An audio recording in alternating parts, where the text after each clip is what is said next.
Buena mano sa ating One Balita Pilipinas ngayong Huwebes. Isang araw matapos ang special session, Senate President Win Gatchalian sinabing opisyal nang nagsimula ang umano'y Senate Flicks Back to Work season.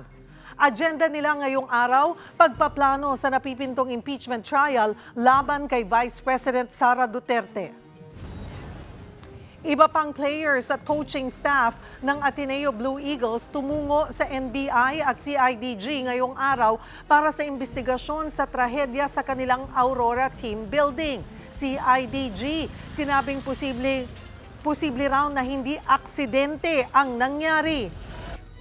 Amerika at Iran pumirma na ng kasunduan para tapusin ang giyera sa Middle East. Yun nga lang, hindi pa raw ito pinal. If I don't like it, if they don't behave, we'll go right back to dropping bombs right smack in the middle of their head. BTS Fellow Army nakaabang na sa pagsisimula ng bentahan ng tickets para sa binuksang Day 3 ng kanilang concert sa Bulacan. At kilalanin ang binansagang Star Works Vixens na namamayagpag at umaagaw eksena ngayon sa kani-kanilang teleserye projects.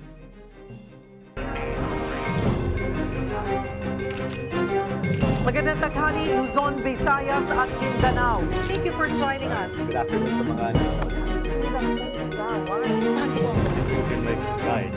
Ang uting utang, kumikita sa pangutang, kumikita. Dagsana ang mga paluwas sa kanilang mga probinsya. Hola! One Balita, Pilipinas!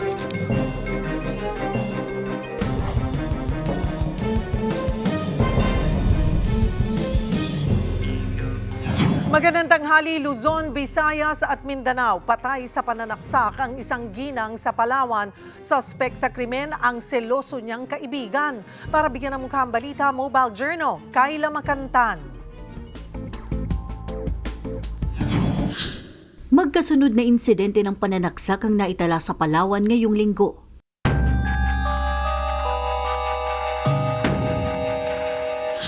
Isang saksak sa dibdib ang ikinasawi ng 50 anyos na ginang na kinilalang alias Ana sa Nara, Palawan. Sa investigasyon, may gusto raw ang suspect na si alias Daddy Boy, 57 anyos, sa biktima. Nagselos siya nang pumuntang matalik na kaibigang lalaki ni Ana sa kanyang bahay. Wala po talaga tamang talaga sila, magkadikit na talaga sila. May nag-abot po ng 500 sa kanya. Kaibigan ni Mamang nakita po ni Kuya Boy, nagsilos. Gabi noong Martes, inabangan at inatake raw ng sospek ang ginang. Nagawa pang humingi ng saklolo ng biktima sa mga kaanak at masabing si Daddy Boy ang salarin. Pero kalaunan ay nasawi ng babae. Nakita ko si Kuya Boy doon nagdiretso sa likod. Sabi ko, Kuya Boy, ibang sumaksak kundi ikaw. Diretso siya. Agad rumisponde ang mga pulis at naaresto ang sospek. Himas rehas na siya at nahaharap sa kasong murder. Sa barangay Panakan 1, sugatan naman ang 22 anyos na lalaki matapos sitahin ng kapitbahay na nagiinuman at nagpapatugtog ng malakas noong Lunes. Bandang alas 10:30 nang pumunta siya para pagsabihan ng grupo, pero nauwi ito sa mainit na sagutan. Di nagtagal, naglabas ng patalimang lasing na 21 anyos na lalaki sa kasinaksak sa tiyan ng biktima. Agad umiska po ang sospek, bitbit ang ginamit na patalim. Sa makapagbibigay impormasyon sa sospek, agad lamang dumulog sa pinakamalapit na himpilan ng pulis. Mga kapatid, Mobile Journal, Kayla Makantan, hatid ang mukha ng balita.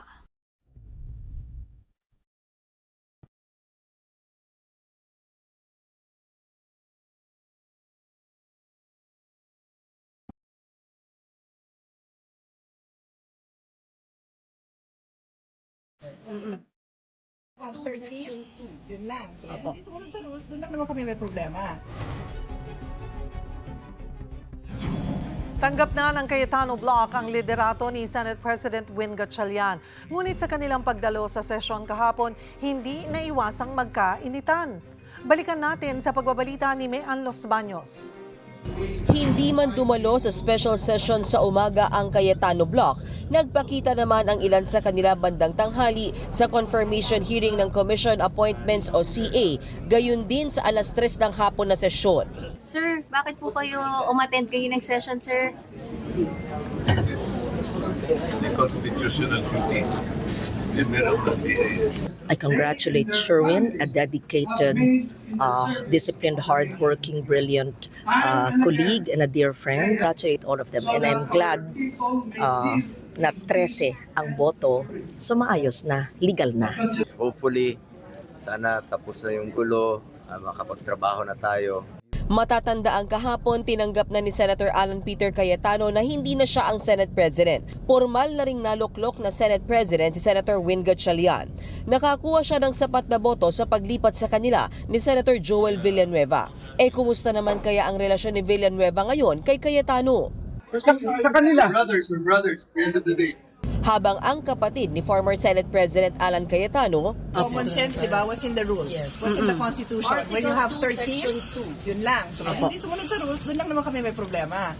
sa hapon ng talakayin ng mga panukalang may kinalaman sa kalusugan, nagkasagutan sina Senators Pia Cayetano at Risa Hontiveros.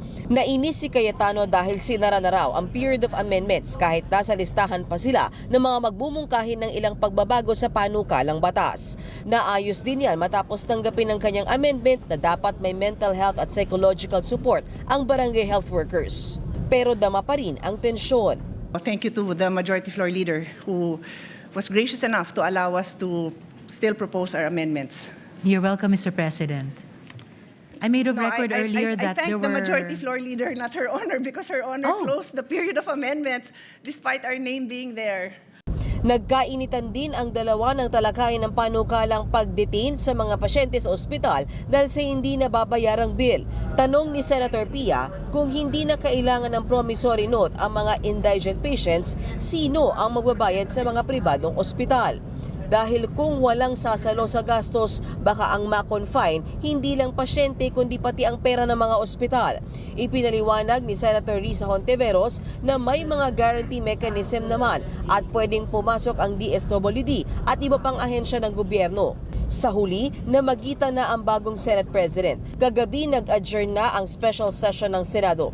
Sa muling pag-convene ng impeachment court sa July 6, plano raw ng mayorya na ihalal si Senator Jesus Codero bilang presiding officer ng impeachment court. Bukod kasi sa abogado, may karanasan na siya sa nagdaang impeachment trial. Pero Pwede magbago. Senator, Si Senator Win mismo, Senate President Pinang nag-suggest din nun. sa amended rules ng impeachment court, bukod sa Senate President ay pwedeng maupo bilang presiding officer ang sino mang senador kung may boto siya ng mayorya. Kapatid para sa 1PH, Mean Los Baños, News 5. Nagsimula na ang pre-trial conference kaugnay ng impeachment case laban kay Vice President Sara Duterte. Kasama sa mga dumalo ang mga abogado ng Vice Presidente at House prosecutors. Magbabalita si Mobile Journal Merimon Reyes. Merimon, ano ang naging takbo ng unang araw ng pre-trial conference para sa impeachment trial nga ni Vice President Sara Duterte? Cheryl, sa ngayon ay nagpapatuloy pa itong closed door na meeting kung saan magkakaroon ng marking ng ebidensya, ng mga testigo o witnesses na ipepresenta sa trial proper. Ngayon, ang sinasabi ang nakausap kasi kanina ng media ay si Attorney Michael Powa mula sa defense team ni Vice President Sara Duterte na sinasabi normal lang naman daw kung sakaling magkaroon ng ilang tension sa loob. Pero ang pinaka-target talaga nila ay maiayos yung daloy, yung timeline para hindi raw magulo yung magiging trial proper. Same goes din sa panig naman ng House Prosecution Panel na nakita natin kanina, yung ilang mga kongresista kabilang si Congresswoman Laila de Lima, Jervil Luistro, Congressman Terry Ridon, Ramon Gutierrez, Isabel Zamora at ang iba pa. And so far, since closed door meeting ito, wala pa tayong info kung ano na yung nailatag nila. Maging sa pagtatanong natin sa parehong panig, hindi rin pa nila sure kung gaano katagal, kung pwede bang abutin ng 3 buwan ito, kung mapapabilis ba ito. Pero for now, inaabangan natin kung sa paglabas nitong dalawang panig kung ano yung makukuha nating info. Kasi so far, hindi sila maaaring mag-divulge pa sa pinakanilalaman ng pre-trial conference. Maging yung pagbibilang lang sa mga ebidensya at testigo na ihaharap sa trial proper. Cheryl. Sino rin mga senador ang naroon? So far, Cheryl, wala pa tayong nahagilap kasi na senador. More on the administrative side ito. So, ang nakita natin doon sa loob kanina ay yung ilang mga staff nitong dalawang panig din, plus yung Senate Secretariat maging sa House. Kasi nga, on the administrative matter side ito, so organisasyon, paglalatag, pag-aayos ng lahat ng mga kailangang isalang sa trial proper. Ang huling senador lang na nakagilap natin ay si Senate President Sherwin Gatchalian na nag-hold din ng kanyang press conference. Cheryl. Ito sa pre-trial conference, hindi kailangan ang mga senator judge na present. Cheryl, kasi pwedeng baka ma-affect, parang ang papel kasi ng senator judge ay doon na mismo sa impeachment trial proper. So dahil dito, para tong sa ibang mga korte, kapag may mga isasalang na kaso for hearing, yung kumbaga yung dalawang panig pa lang ang pupunta doon to organize yung if pinasok o yung i-final nila yung impeachment, yung pre-trial briefs nila, yung compilation ng kanilang mga ebidensya, yung testimonies, more likely, affidavits kung sakaling meron man na ipipresenta yung dalawang panig, lahat yun yung inilalatag lang kanina. Pero the next time na makikita natin na magko-convene yung Senate bilang impeachment court, sa impeachment trial proper na siya so far. And ang huling nasabi ni SP Gatchalian, July 6 pa rin naman daw ang target date ng pagsisimula ng trial. Cheryl.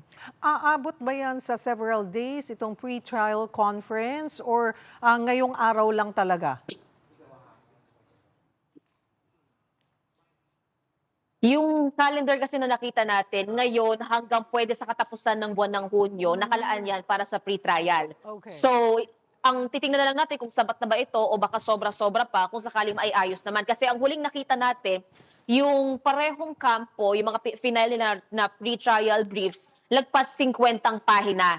So, ganun karami yung kailangan nilang markahan, yung kailangan nilang ayusin yung order ng pagpepresenta. Dahil kung titingnan din sa trial proper, hindi rin naman siya iisang araw lang na may sasagawang impeachment. Baka ilang araw, linggo o buwan din ang aabutin nito. So ganun karami rin yung kailangan nilang ilatag sa pre-trial conference. And so far, hindi pa natin nakahagilap yung kahit na sinong panig na lumalabas, sumukhang ongoing pa yung pag-aayos nila ng mga ito. Sherry. May pending petition sa Korte Suprema kaugnay nga nung naging pagbabago sa liderato ng Senado. Ano ang magiging epekto nito kung sakaling maglabas ng desisyon ng Korte Suprema?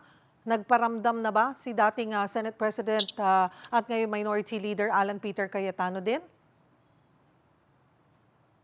Cheryl, ayon kay SP Sherwin Gatchalian, wala pa raw so far pagpaparamdam mula kay Senator Cayetano, pero plano niya naman daw kausapin pa at bukas naman daw yung pinto niya na makipag-usap sa iba pang mga senador na hindi niya nakita na pumasok sa special session kahapon. Pero nilinaw niya na kahapon, dahil nandito sa session sina Senator Camille Villar, sina Senator Amy Marcos, sina Senator Lauren Legarda, Senator Bongo, lahat naman daw ng mga yan nakausap. Kaya, for example, yung sa case sa Senator Bongo, nakuha niya na yung committee chairmanship ng Youth and Sports. Yung Government Corporations Committee, napunta na rito kay Senator Camille Villar. So, ina-appreciate daw ni SP yung pagpunta ng ilang minority senators. Pero, so far, may plano rin naman siya na makausap pa raw yung ibang mga miyembro ng minority. Tungkol doon sa petisyon na final naman ng kampo na to sa Supreme Court, wala pa naman daw TRO o Temporary Restraining Order. So far, tuloy-tuloy naman daw yung kanilang operasyon. Etong petisyon, dahil nasa SC, ipinapaubayan na raw nila sa SC. Pero traditionally, so far nirespeto raw nito yung operasyon, yung paggalaw ng Senado. Pero kung ano man daw maging desisyon, for now, tuloy-tuloy ang operasyon ng Senado. Kaya sinasabi ni SP Gatchalian, etong bagong season na raw ng Senate Flix, back to work season na raw ito. Plus, pinapatawag niya na rin yung mga senador na may kanya-kanyang komite na mag-organisa na rin daw at ipagpatuloy na magsagawa na rin ng organizational meeting pati kanya-kanyang committee hearings. Cheryl. Maraming salamat, Mobile Journal, Merrimon Reyes. Kasabay ng pagluklok ng bagong liderato sa Senado, nariyan pa rin ang mga tanong tungkol sa katatagan ng bagong mayorya, ang nakabinbing kaso sa Korte Suprema, ang mga nakaambang investigasyon ng Senado at ang posibleng epekto nito sa nalalapit na impeachment trial ni Vice President Sara Duterte. Upang mas maunawaan natin ang mga legal at pampulitikang implikasyon ng mga pangyayaring ito, magkakasama natin ang dating Senate President Franklin Drilon. Magandang tanghali po sa inyo. Salamat po sa oras, sir. Thank you, Cheryl. Good afternoon. Magandang tanghali po. Senator, ngayong formal na nga pong nailuklok si Senator Win Gatchalian bilang Senate President, gaano na katibay at katatag po itong bagong majority na nabuo sa Senado? 24 na taon ako sa Senado. Wala ako naranasan na Senate President na 21 araw lang. Sinasabi ko yan dahil ito'y nagpapakita how unstable ang ating Senado ngayon in terms of the Senate presidency. Mahirap po, kailangan kumuha ng isa o dalawang senador pa si Senator Gatchalian para masumama sa majority for the sake of the stability of the Senate.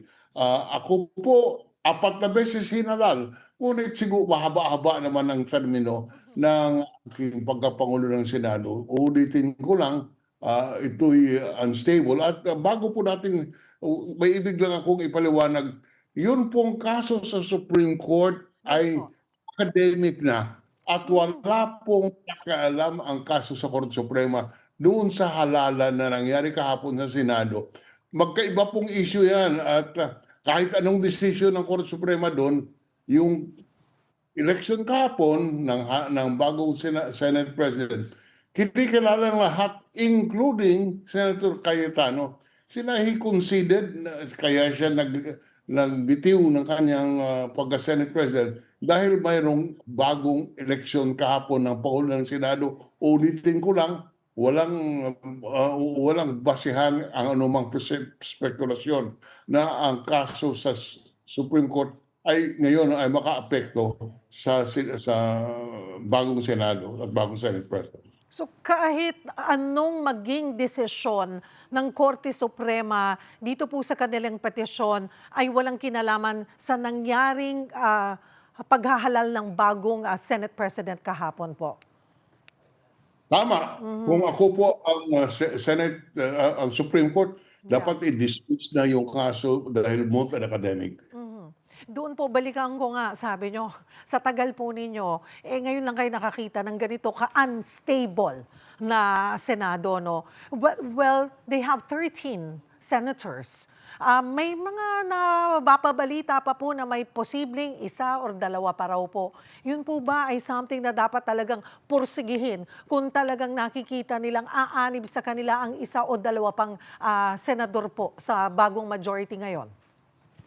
Sa akin po, makakapagtibay yun sa stability ng Senado. Lalo na po, ng leadership ng Senado, lalo na po na humaharap, may darating na impeachment trial at kailangan po by stability ang Senate leadership. I cannot imagine a situation na bawat 2 linggo may bagong Pangulo ng Senado habang nagka-trial ang impeachment court. Hindi po maganda at hindi dapat mangyari. Speaking of being unstable pa rin, pero kahapon po, bago yung sesyon, tila nag-concede naman na si Senator Alan Peter Cayetano. Though hindi po siya nagpakita kahapon, hanggang ngayon di pa rin po natin nakikita sa Senate. Pero masasabi ba natin, Senator Drilon, na tuluyan na ngang natapos yung sigalot sa loob ng Senado o posible pa rin, nandoon pa rin yung pagkakahati-hati po talaga nitong dalawang block? Sa akin po, hindi pa estable. There is still a possibility of a new shake-up. Bakit po?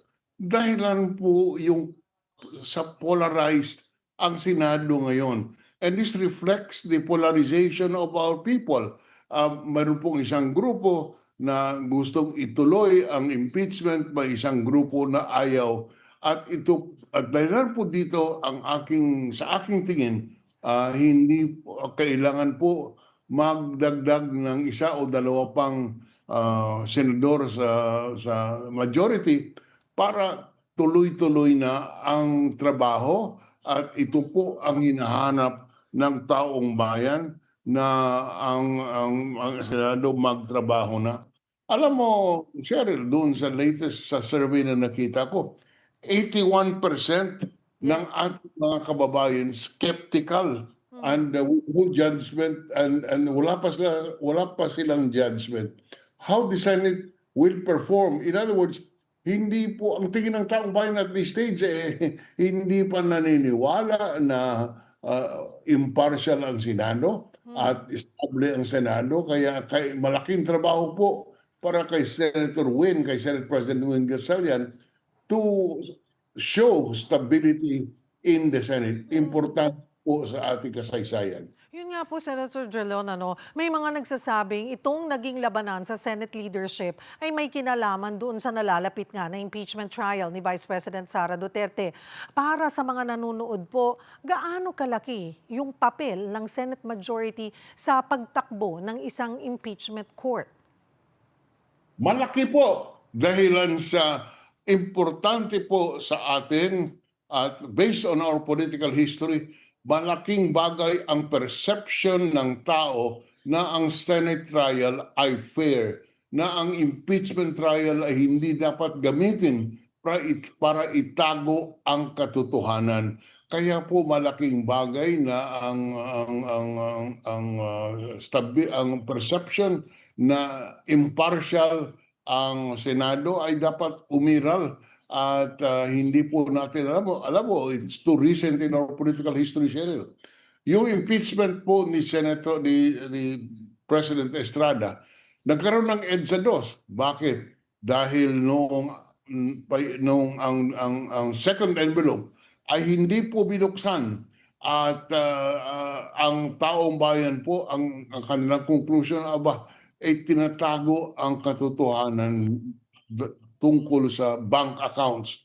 Kaya mayroon pong basehan kung sabihin natin na pag ang perception, ang pagtingin ng taong bayan, ginagamit ang impeachment para po maitago ang katotohanan, malaking bagay po, hindi ko alam kung ano mangyayari. Ngayon, importante po yan dahil sa ruling tungkol sa impeachment trial at lalo na doon sa bank accounts ay nakasalalay po sa desisyon ng majority.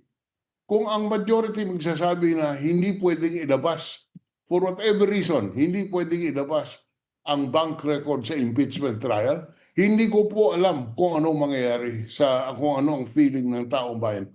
Remember, social media, public opinion, mabilis po mabuo. Hindi po natin kayang i-shape ang public opinion kagaya ng mga nakaraang dekada na kung may panahon para i-shape yung public opinion, ngayon wala. With the speed of communication, kung ang paniwala ng taong bayan ay hindi ginagampanan ng tunay, ginagampanan ng Senado ang kanilang tungkulin, hindi mo po alam kung ano ang maging opinion ng taong bayan. And that is something that you cannot shape because of mass media or social media. So, Senator Drilon, napakahalaga pala, at napakahalaga ng impluensya. At the same time, kailangan talagang napakaingat sa pagsasagawa o dito sa mga pagtatakda po ng panuntunan at kabuuang direksyon ng paglilitis. Very important. Very important. Majority, yung role po ng majority, because you said nga po, since they are the majority, so chances are sila ang mananalo palagi kung paano ang tatahakin nitong panuntunan at kabuang direksyon po ng paglilitis. Cheryl, liwanagin ko lang, majority ng mga senador, hindi majority black. Majority ng senators, yes po. Majority of the senators will decide, not the majority black. And dan po titingnan ng taong bayan. Ang buong Senado, yun po ay kasama ang buong Senado sa pagtatago ng katotohanan. At ito'y gagampanan ang tungkulin nila ng Senado kung ito po'y totoo o hindi. Ay sang-ayon po sa makikita po sa galaw ng Senado for the next several weeks. So ito po, they have to be reminded, hindi ka minority, hindi ka majority, isa kang senador representing ang mga kababayan nila about sa pagkahanap ng katotohanan at paglilitis ng patas. Tama po yan. Kaya ang tawag, hindi lang senador Senate Judge. Dahil ang tungkulin mo, tingnan kung ano ba talaga ang ebidensya, what is the truth, and your obligation is to make sure that our process is constitutional and the political will is given due for weight and consideration. Bilang napakatagal niyo pong naging senador, nakailang beses po kayong Senate President, pero doon, pupunta po ako doon sa pagiging Senator Judge po nila. No? Ano po ang maipapayo niyo, paalala, na sana'y huwag nilang kalimutan sa paghahawak ng ganitong bagong role po? Huwag natin kalimutan that we will be judged by history by how we conduct ourselves. At if people will see that we are not fair, that we are not performing our job, history will not be kind to us. Hindi po tayo paniniwalaan ng mga henerasyon na darating. And malaking bagay po yan kasi pag hindi maganda ang tingin ng taong bayan sa iyo, kung ang kasaysayan ay masama, ang kasaysayan ay nagsasabi na hindi mo ginampanan ang tungkulin ninyo, hindi po maganda ang maiiwanan natin sa ating mga kabataan sa mga susunod na henerasyon. Senator Drilon, sa mga nangyari po sa mga nakalipas na araw, linggo, at din doon sa, obviously, ay may kanya-kanya po silang sinusuportahan. Sa usaping ito, very open, though once na you take your oath, hindi ka na pwedeng magsabi kung saan kang side. Pero paano pa rin po kaya nila makukuha yung tiwala ng tao na kunwari si itong senador, hindi, kay VP Sara hindi makapalasyo Paano mawawala sa amin yon at makikita namin, titignan namin ang bawat senador na they will be fair nga sa pagdedesisyong ito? That will be a challenge addressed to each senator judge. There is no rule, there is no principle that can tell them what to do. Sa konsyensya na po nila yan. That is why ang sinasabi palagi, the senator judges should vote in accordance with their conscience and what the evidence shows. There is no other measure except what history will tell us. Ako po'y naniniwala that sa mga senador, their place in history, malaking bagay po yan. Hindi po pwedeng pabayaan mo lang. May pangalan ka may pangalan ka na bilang isang senador. People look up to you for respect. Kaya hindi po tamang pabayaan mo na lang yan and being partisan. Yun pong sana po alaala ito ng mga senador, lalo na po yung mga bagong halal. Maniwala po ko sa akin, 24 na taon ako diyan.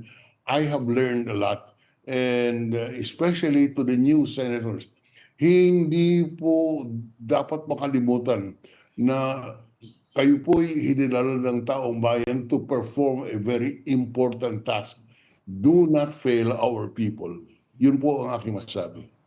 Sa tingin niyo po, ano rin yung pinakamalaking hamon kay Senate President Gatchalian dito nga sa kanyang unang buwan na sa panunungkulan upang maibalik ang kredibilidad, stabilidad at tiwala ng publiko sa Senado?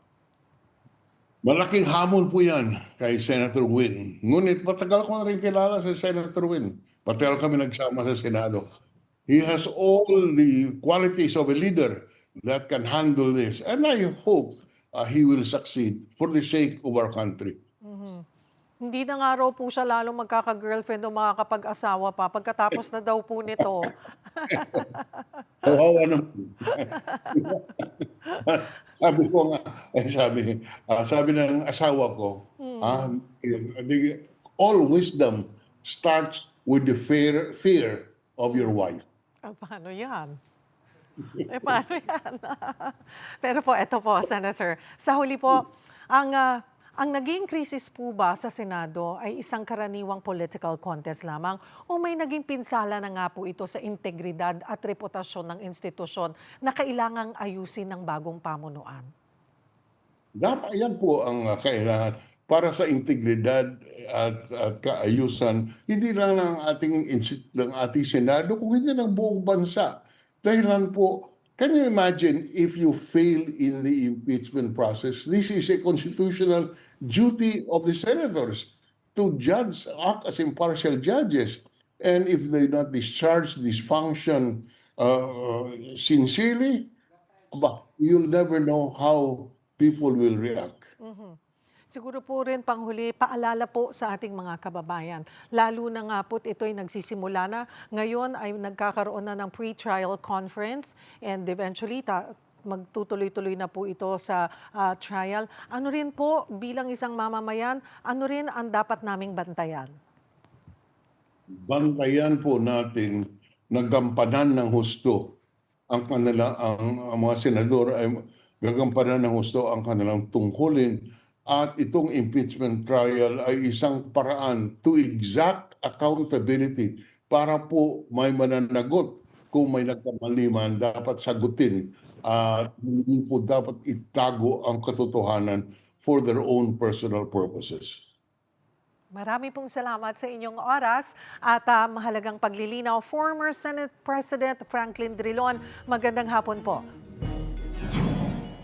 Sa iba pang balita, pirmado na ng Amerika at Iran ang kasunduan para tapusin ang giyera sa Middle East. Si US President Donald Trump pinirmahan ang kasunduan sa France sa isang dinner kasama si French President Emmanuel Macron. Habang ang presidente ng Iran nag-digital signature ayon sa kanilang Foreign Ministry spokesperson. 14-point agreement ang pinirmahan ng dalawang panig na mag-e-extend sa ceasefire ng 2 buwan. Kasama raw dito ang Lebanon at epektibo na ang kasunduan ngayong araw. Bago ang pirmahan, namataang dumami ang dumaraang barko na may kargang langis sa Strait of Hormuz. Pero paglilinaw ni Trump, Memorandum of Understanding pa lang ang pinirmahan nila. Kung hindi raw magustuhan niya ang direksyon ng kasunduan, posibleng manumbalik ang bakbakan. No, it's not final. It's a memorandum of understanding. And if I don't like it, we'll go back to shooting at them, dropping bombs on their head. If I don't like it, if they don't behave, we'll go right back to dropping bombs right smack in the middle of their head. Tinalakay ang energy security sa pulong ni Pangulong Bongbong Marcos at Russian President Vladimir Putin. Inimbitahan din ni PBBM si Putin na bumisita sa Pilipinas. Para bigyan ng mukhang balita, Mobile Journal, Julie Baiza. Nagharap na sina Pangulong Bongbong Marcos at Russian President Vladimir Putin sa isang bilateral meeting sa Kazan. Binanggit pa ni Putin ang sabay na pagdiriwang ng Pilipinas at Russia noong June 12. First of all, I would like once again to congratulate you, distinguished Mr. President, and all the people of the Philippines on the Independence Day on the 12th of June. Symbolically, we in Russia also celebrate our national holiday, the Day of Russia, on the same date, the 12th of June. This is a happy coincidence. Energy, food security at kalakalan ang kanilang pinag-usapan. Kasabay nito, may imbitasyon naman si Pangulong Marcos sa Russian President.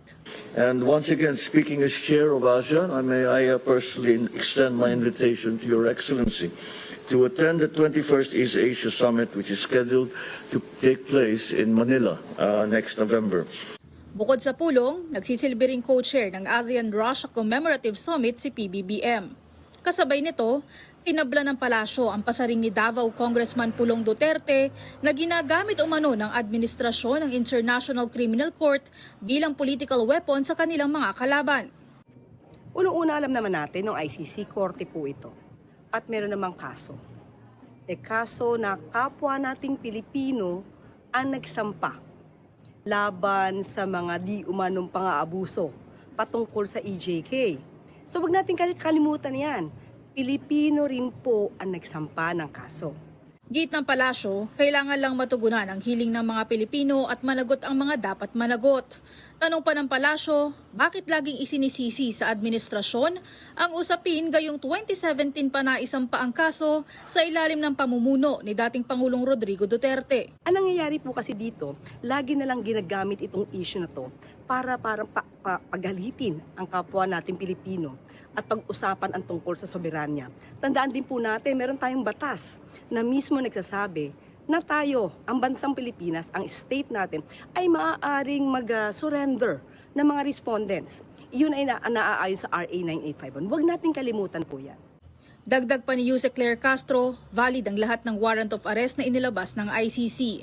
Hindi naman na nagbigay pa ng impormasyon si Castro kung napag-usapan na ba ng gobyerno ang lumutang na panibagong warrant of arrest laban sa isa pang senador.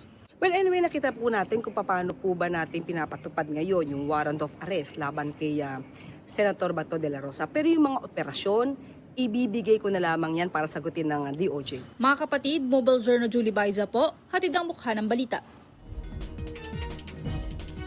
Susunod, sunog sa isang condominium sa Libis, Quezon City, 2 lalaki na trap sa nasusunog na gusali.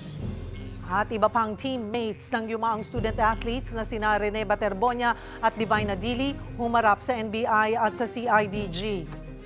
Yan at iba pa sa pagbabalik ng One Balita, Pilipinas.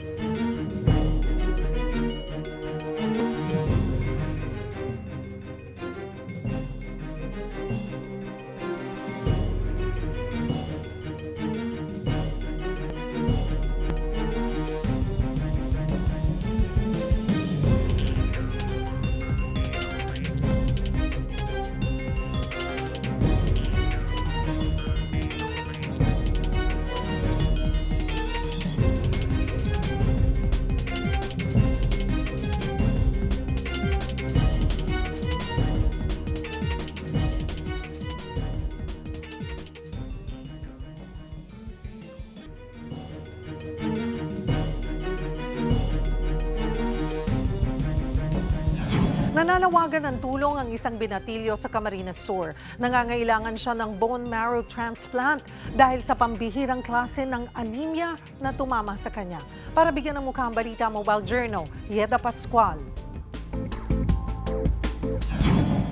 Kinakailangan ng agarang bone marrow transplant ang isang lalaki sa Camarines Sur dahil sa malubhang sakit niya sa dugo. Ipinanganak na normal na bata si Zen Parafina. Noong taong 2020, may napansin ang kanyang mga magulang. Karoon po siya ng pasa, gum bleeding po. Tapos po yung lagnat po niya talagang on and off po. Hindi po siya nawawala, pabalik-balik. Tapos yung pamumutla po niya. Tapos yung balat po niya, may mga red dots po na lumalabas. Si Zen mayroon na palang severe aplastic anemia. Ito ay isang bihira at malubhang sakit sa dugo, kung saan hindi na makagawa ng tamang dami ng blood cells ang bone marrow. Pag bumaba sa 20 ang platelet, kailangan ng salina ng dugo si Zen para maiwasang maulit na magkaroon siya ng internal bleeding. 2 beses na po siya internal brain bleeding. Nagkaroon po siya ng stroke, tapos na-paralyze po yung kalahati ng katawan niya. Nakoma po siya, nagka-amnesia, hindi na po niya kami naaalala. Yung mga part po na ganun, kaya ayaw na po namin maulit po yun. Dahil na-stroke si Zen noong 2024, hindi niya na kayang maigalaw ang kanyang kanang kamay. Hindi niya rin kayang humawak at nawala ng balanse ang kanyang paa. Sa dami ng kanyang pinagdaanan, dumating sa puntong si Zen, gusto nang sumuko. Sabi po nung mga doktor, nung time na po yun, 3 days na lang daw po yung itatagal nung ano po. Kaya sobrang durog na durog po kami nung sabi, hintayin na lang daw po namin. Pero nag-pray po kami na malampasan po namin lahat yun. Lalo na po yung anak ko, sobrang tibay niya po. Saludo po talaga ako dun sa anak ko hanggang ngayon kasi sobrang tibay niya. Sa ngayon, 32 bags ng platelets ang isinasalin sa kanya kada buwan. Ang tanging paraan para siya ay gumaling ay bone marrow transplant.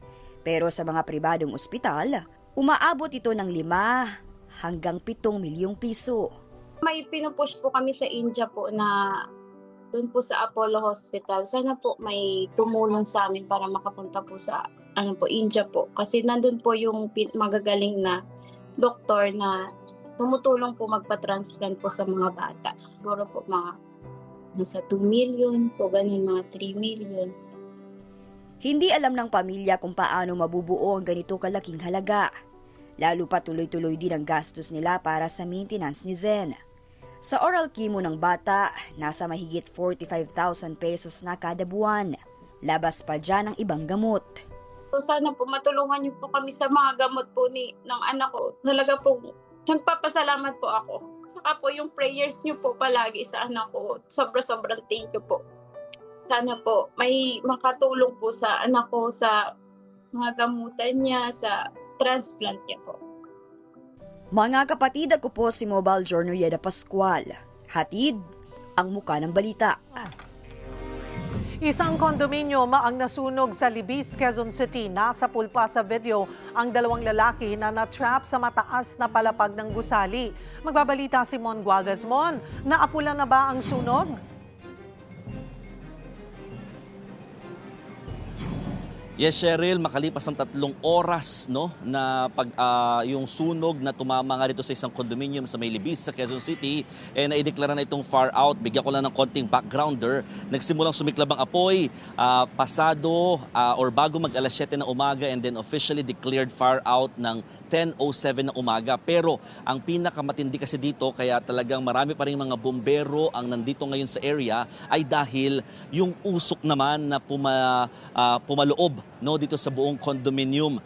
Nasa 30 palapag ito, technically 29, yung pinaka-roof deck nito naman yung pang 30 na story building, kaya talagang halos lahat doon ng floors balot ng usok. May mga ilang kasing mga residente ang naiwan pa sa loob dahil nga akala nila hindi naman sila pinakadamay ng apoy, pero yung usok naman na pumapasok na sa mga kada unit ang pinaka nagiging pahirapan sa mga unit owners, mga residente, maging sa mga responders dito nga sa naturang condominium. Cheryl. Kumusta yung dalawang lalaki na na-trap, yung nakikita sa video?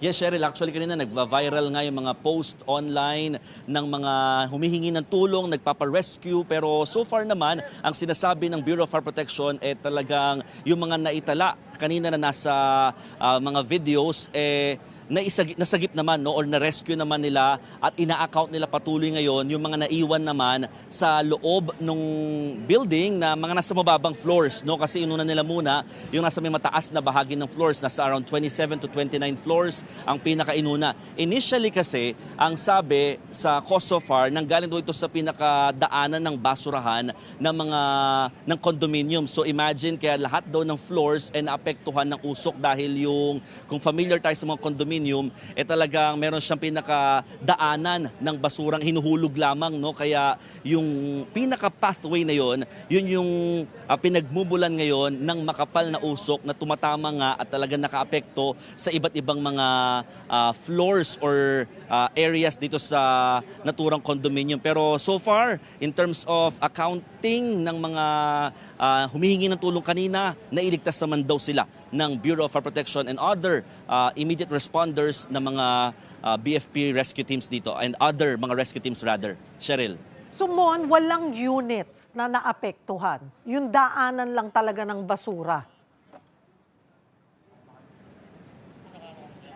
So far, yung daanan pa lang ng basura ang pinaka-apektado. The rest of the units were affected with smoke and yung stain na ang pinaka nakapasok na pumapasok sa kanilang mga units. Pero wala pa so far report na merong sunog na umabot na sa mga units. We are still confirming if meron na talagang development dito sa pinaka-investigation dahil as of now, busy pa at talagang nakatutok pa ang Bureau of Fire Protection sa kanilang investigation at mopping up operations na ginagawa dito sa nangyaring sunog. Cheryl. Alright, maraming salamat for the update, Mon Gualvez.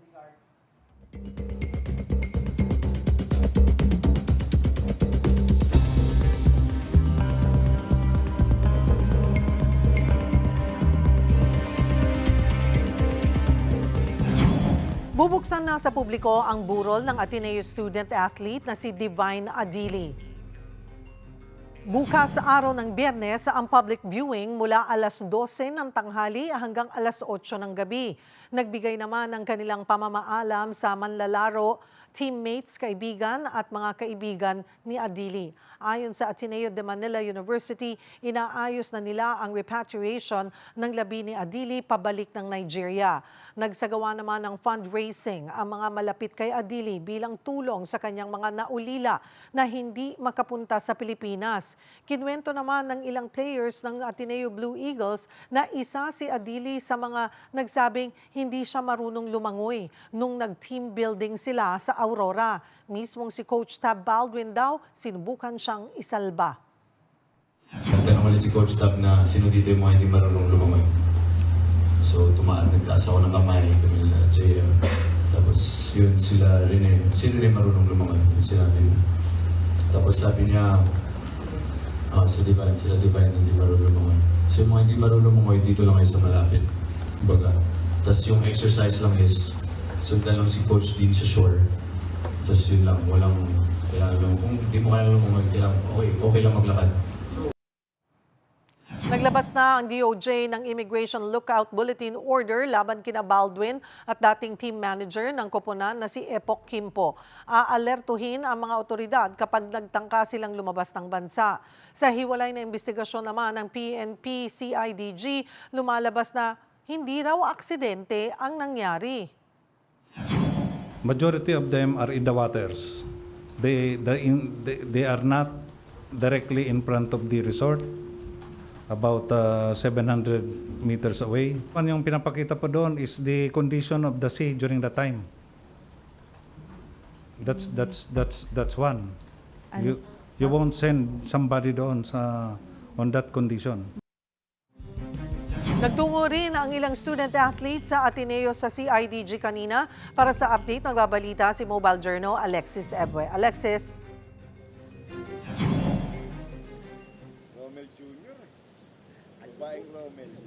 Cheryl, day 3 na nga ng isinasagawang fact-finding mission ng PNP-CIDG. Kaugnay pa rin ito sa dalawang student-athlete ng Ateneo na nasawi na si Rene Baterbonia at Divine Adili na ginanap na team building sa Dipacalaw, Aurora. Pasado alas 9 ngayong umaga, nagsidatingan ang ilang players ng Ateneo basketball team, kabilang dyan si Travis Roberts, Joaquin Espina at Kiefer Alas na nauna nagbigay ng pahayag sa isang podcast. Di pa kumpirmado kung ilang players ang dumalo ngayon, pero kanina nakita natin na 8 ang pumasok sa tanggapan ng CIDG NCR. May mga nakita rin tayong kasama ng mga players pero hindi kumpirmado kung kaanak ba nila ito, abogado ng mga manlalaro. Tikom pa rin ngayong CIDG personnel sa isinasagawang fact-finding mission matapos ang unang pahayag kahapon na hindi aksidente ang nangyaring pagkamatay ng mga atleta. Cheryl, kahapon 7 players ang pumunta dito sa PNP-CIDG para nga magbahagi ng kanilang salaysay. Bukas naman inaasahan ang dating head coach ng Ateneo na si Coach Tab Baldwin matapos hindi umattend kahapon sa unang pagpapatawag sa kanya. Sa kabuuan, 48 individuals ang pinagsasabina o binigyan ng sabina at kabilang pa rin ito o kaugnay pa rin ito sa investigasyon ng pagkamatay ni na Adili at ni Baterbonia. Cheryl? Maraming salamat, Mobile Journal Alexis Ebwe. Humarap sa NBI Homicide Division ng ilang miyembro ng coaching staff ng Ateneo Men's Basketball Team, kaugnay pa rin sa isinasagawang investigasyon sa pagkamatay ng student-athletes na sina Rene Baterbonia at Divine Adili. Magbabalita si Gio Robles. Gio. Harap sa NBI kahapon ang ilan sa mga manlalaro ng Ateneo Blue Eagles sa pangunguna ni Sam Reyes at Kiefer Alas. Sunod naman na kinuna ng salaysay ng mga investigador mula sa Homicide Division ng NBI ang mga miyembro ng coaching staff ng koponan. Unang dumating kanina si Sandro Soriano, assistant coach ng Ateneo Men's Basketball Team. Nitong Martes pa siya inaasahan pero nag-request ng bagong schedule sa NBI ang kanyang abogado na si Raymond Rojas dahil sumasailalim pa sa counseling ang kanyang kliyente dahil umano sa emotional stress. Kasama rin pinasabina ng NBI ang mga miyembro ng coaching staff ng Ateneo Blue Eagles kaugnay ng investigasyon sa binuong Task Force Baterbonia and Adili na sumisiyasat sa pagkasawi ng Ateneo student athletes sa gitna ng kanilang team building activity sa Dipaculaw, Aurora. Nang tanungin para sa kanyang pahayag, no comment lang ang tugon sa atin sa ngayon ni Soriano. Bukod kay Soriano, inaasahan din dito sa NBI ang iba pang coaching staff ng Ateneo Blue Eagles na sina Reynaldo Jacinto, at Dean Castaño, kasama ang mga assistant coach sa Immigration Lookout Bulletin Order na inilabas ng Justice Department laban sa mga nagbitiw na Blue Eagles head coach Tab Baldwin at dating team manager ng koponan, Epok Quimpo. Wala pa silang komento dyan hanggang ngayon. Sa ngayon, Cheryl, inaabangan din natin ang pagdating ng iba pang manlalaro ng Ateneo Blue Eagles dito sa NBI. Balik sa iyo, Cheryl. Maraming salamat, Gio Robles. Nako, Chinky, tumataas ang bilihin. Tumaas na naman ang presyo ng gasolina at syempre naman yung dollar exchange. Nako, from 55 naging 61 or 62 na. Ano nang gagawin natin? Kung yan na napapansin nyo, don't panic because it's organic. Pag-usapan natin to. Hi there, this is Chinky Tan, your pambansang wealth coach. Alam nyo, pagka bumabagal ng negosyo, tumataas ang bilihin at gasolina at syempre yung dollar exchange, lahat yan din nating control. Pero ang one thing that we can sure control, yung ating sarili. Para sa mga kabudgetarian, ito ang tamang diskarte pag tayo po ay dumaan na po sa recession. Number 1, build your emergency fund. Yan ang pinaka-importante. Kapag meron pong emergency fund, hindi ka magpapanik kahit na may problema pagdating po sa income. Again, idadaan po natin yan sa 1 buwan, 3 buwan, hanggang 6 na buwan. The more, the better. Pangalawa, bawasan na po natin ang unnecessary gastos. Ito yung panahon na para i-check natin. Ano ba ang pangangailangan? Anong kagustuhan? Unahin muna natin ang ating mga pangailangan. Hindi naman ibig sabihin na hindi na tayo mag-enjoy, pero dapat intentional na ang paggastos at talagang pinaplano na ang ika nga pagbabakasyon, pagkakain sa labas at pagbibili ng mga bagay na hindi kailangan. Pangatlo, iwasan po natin muna mga utang. Kapag ang ekonomiya ay hindi po talaga tiyak, delikado ang utang dahil walang balik. Kaya nga, iwasan muna natin yung mga impulse loan, online app, di ba? At the same time, lifestyle debt. Yung parang tinasabi natin na healing of my inner child. Oo. Gastos now and then pulubi later.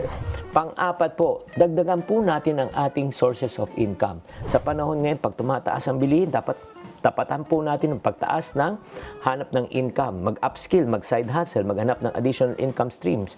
The more valuable your skills are, the more opportunities you create. At panglima, napakahalaga, kalma lang. O, kailangan matuto tayong ika nga manalangin.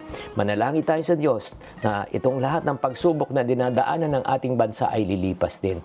Kapag may krisis, huwag tayong magpanic because panic is expensive. Ang prepared ng tao ay hindi padalos-dalos. Kaya paano paghahandaan tong recession na ito?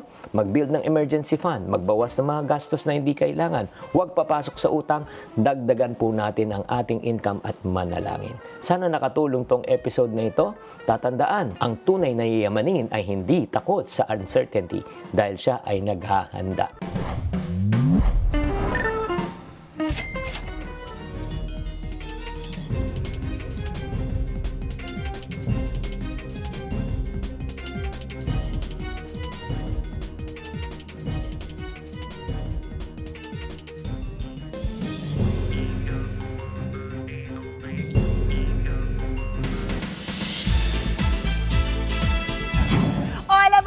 Nabuhayan po ng pag-asa ang Philo Army na bigong makasecure ng ticket. May Day 3 na po kasi ang arirang concert ng BTS sa bansa next year. Matatanda ang mabilis po na sold out ang Day 1 at Day 2 ng concert na nakaschedule March 13 at 14 sa Philippine Sports Stadium sa Bulacan. Kaya eto na, narinig tayo ng Bangtan Boys. May Day 3 sa Pilipinas, same venue, March 16 po.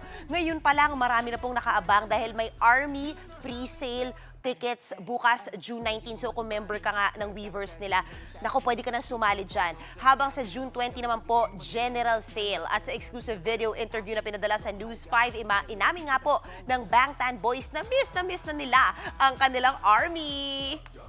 저는 이제 팬들과 다시 만날 날 그 순간을 항상 계속 그리워했었던 때가 너무 길었었어가지고 그 순간을 다시 마주하니까 너무 약간 감정이 오더라고. 이제 뭐 단체로 또 한번 무대에 올라가거든. 또 다시 한번 이게 알잖아. Mga bagong vixen ng Starworks agad nagpakilala sa kanilang mga roles sa Todo Max primetime shows ng TV5. Talagang gumawa sila ng ingay, di ba? Si Sam Coloso ito sa A Secret and Prague at si Jay Acosta na talaga naman ginagampanan ng role ni Francesca sa My Best Friend Emma. Narito po ang report. Tumatumbling na, nagsisplit pa. Tinodo talaga ni Starworks star Sam Coloso ang kanyang Todo Max primetime teleserye debut sa A Secret in Prague, as secretary ni Mikoy na si Carlota. Kaya naman di nakatakataka na na-extend pa ang presence ni Sam. To be honest, Miss MJ, I was only called to do one day.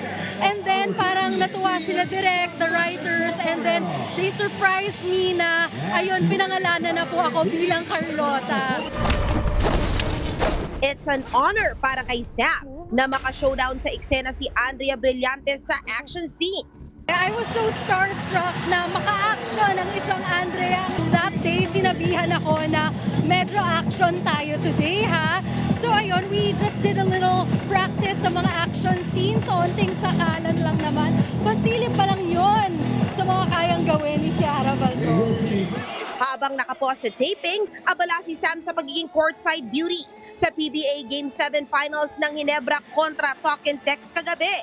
Kasama ang isa pang Starworks beauty na si Jay Acosta na nakikilala na rin ngayon as Francesca sa My Best Friend Emma. Talagang palaban si Francesca, talagang magmahal siya, kaya super thankful ako for this role.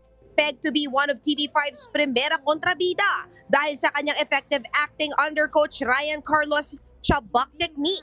Enjoy na enjoy daw si Jay sa kanyang projects. Sa kabila ng great character sa napapanood sa My Best Friend Emma, wish niya na huwag makalimutan ang mensahe ng palabas.